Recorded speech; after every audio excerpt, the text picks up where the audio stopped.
Hi guys, my name is KUHAN, son of RAVEENDRAN, and my metric number is B1324100063. Hi, my name is HARISH RAVI. My matrix number is B1324100001. Thank you. Okay, hi guys, my name is ISWARAN, son of VIKNESWARAN. My matrix number is B1324100045. My name is THARMEEN. My matrix number is B1324100080. The first process is to remove the tire with air gun using bolt 21. After we open the tire, place the tire under the car for safety precaution if the stand fails. To open the caliper, use Commelin 14 to unbolt both nuts and caliper.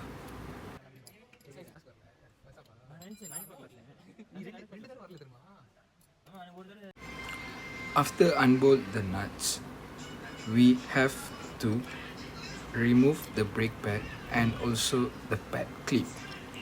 Using Commelin 14 to unbolt two nuts at back of mounting bracket, so we can easily remove the disc rotor.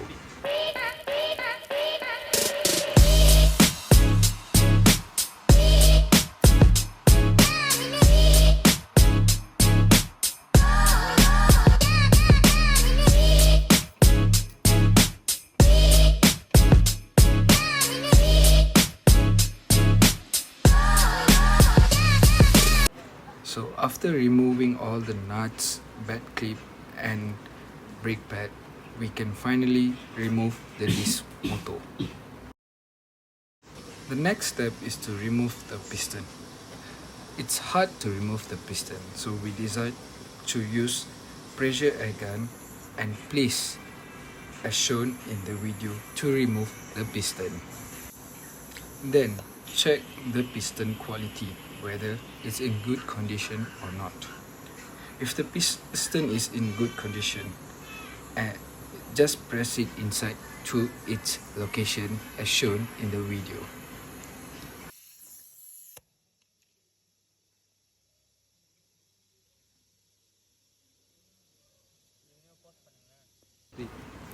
To do inspection for disc rotor, use a chalk and place 6 lines on the rotor as shown in the video.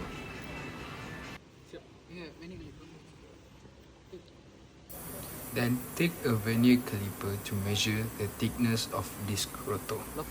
So according to the 6 measurement we took, which is representing the 6 lines, we get the result of 9.75, 9.82, 9.81, 9.81, 9.78 and 9.82, which shows the disc rotor is almost even and have the thickness at same amount at all sides.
Next, it's time to measure the thickness of brake pad using vernier caliper.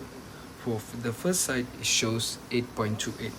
So repeat the same method at the other side of the brake pad.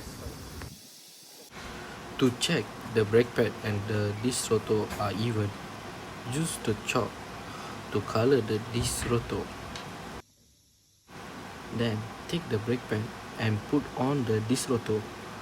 moving it along the disc rotor for 2 or 3 times. After that, we can see the result.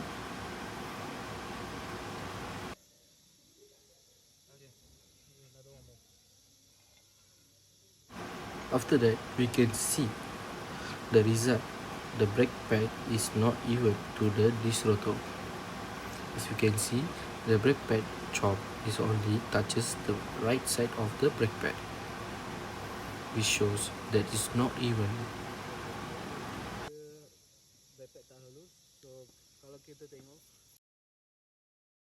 After done with inspection, it's time to assembly. First put back the disc rotor and take the mounting bracket and tight it back with bolt 14.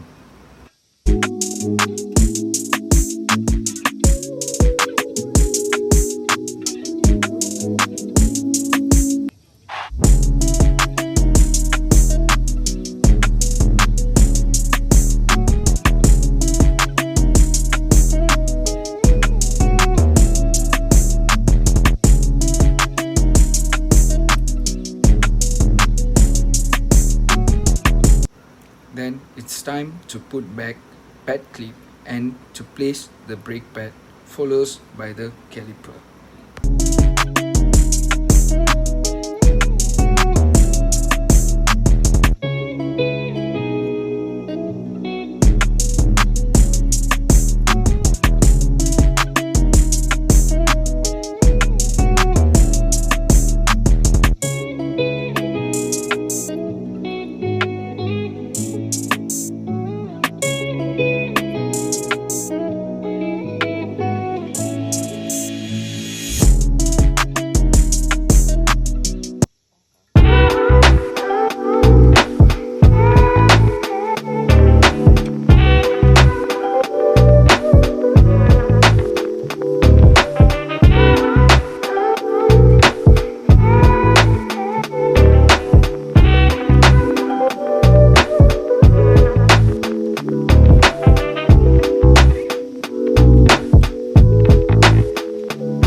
After done with the assembly, put a dial gauge to the disc rotor.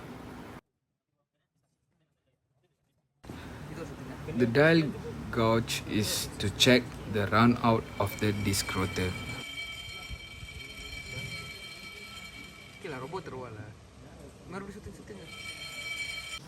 And it's finally time to put back the tires and tighten the nuts.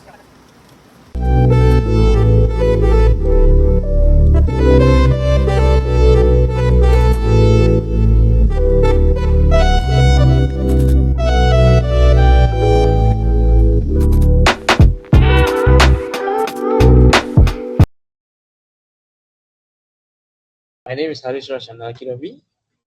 My matrix number is B13241001, and this is for lap 4, disc brake. So let's start with the labeling all the disc brake parts. So referring to the diagram, the first part should be the lock pin. First and the second part should be the lock pin. The third part should be the sliding bush. The fourth part should be the mounting bracket. The fifth part should be the dust boot. The sixth part should be the ring set. And the seventh part should be the cylinder boot. The eighth part should be the piston. The ninth should be the piston seal. 10th is the cylinder body. The 11th is the inner part of the brake pad. The 12th is the outer part of the brake pad. The 13th is the shim. and the 14 is the pads clip. So after conducting the experiment, the lab, this is the condition of the disc brake parts. So the wear indicator was rusty, the disc brake surface was uneven, the outboard brake shoe pad, uh, the visual inspection, it was bad, so it should be changed. The thickness was also uneven, and same goes to the inboard brake shoe pad. The piston was hard to pump out or push back in. The cylinder bore was rusty on the inside. So that was our finding by conducting the lab. Thank you. Okay, next I'm going to present uh, about inspection of disc brake condition. Okay, for the first round out measurement, which we use dial gauge, and we can see that the surface of the disc is uneven because we didn't get one straight reading. And the next thing is disc thickness measurement. As we can see, we get 9.76, 9.81, 9.78, 9.82, 9.81, and 9.82. So almost we get same reading except for the first one, 9.76, but it still didn't make that much difference. And for the third one, rub test, we can see uneven pressure applied by the brake pads, where the chocks are not evenly put on the brake pads. It's just one part of the brake pad where the chocks applied. And the next thing is guide pin and lock pin straightness. So when we check, it's all in a good condition. There's no any it's all in a good condition. So next slide. Okay, for the discussion, the first question, based on your finding, what is the condition of brake pad? Should it replace with the new pad? So the answer is the condition of brake pad are not suitable for further usage because it's not straight. Although the thickness is, it's not straight, it's not fully on the disc brake. So because it's uneven, and we suggest to change both of the brake pad for more efficiency and good use. Thank you. That's all from me.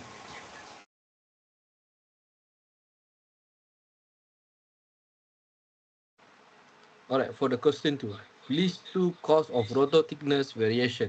What is the correct repair procedure of thickness variation? So the answer, cause of rotor thickness variation. First one is a uneven wear. Second is misalignment brake pad.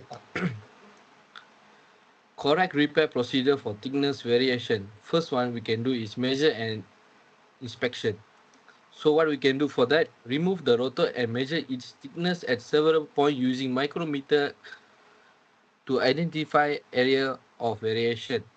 Next is to ensure the rotor thickness is above the minimum specified limit provided by the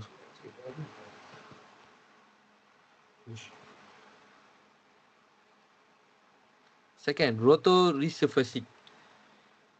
If the thickness variation is within acceptable limits and the rotor is above the minimum thickness, the rotor can resurface. Use a latte to remove a thin, even layer from both sides of the rotor to restore a flat surface. Third, replacement. If the rotor is below the minimum thickness or too severely, it should be replaced instead of resurfaced. 4. Pad replacement and bed-in procedure. Replace the brake pad when resurfacing or replace the rotor to ensure proper bleeding and even contact. Perform a proper bed-in procedure by applying the brake gradually to evenly distribute material of the new or resurfaced rotor surface. Third question, what do you understand about run-out measurement data?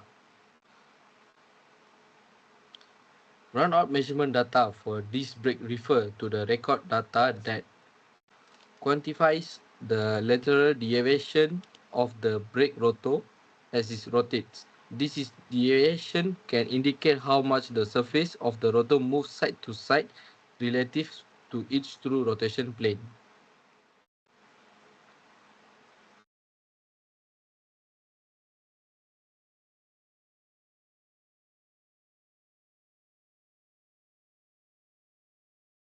Okay, so the fourth question is, what is your finding for the guide pin, or also called as lock pin straightness check? What can happen to your brake system if the guide pin or lock pin is not straight?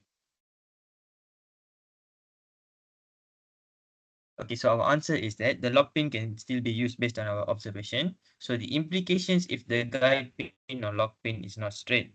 First of all is the uneven brake pad wear. A bent or warped guide pin can prevent the caliper from sliding evenly.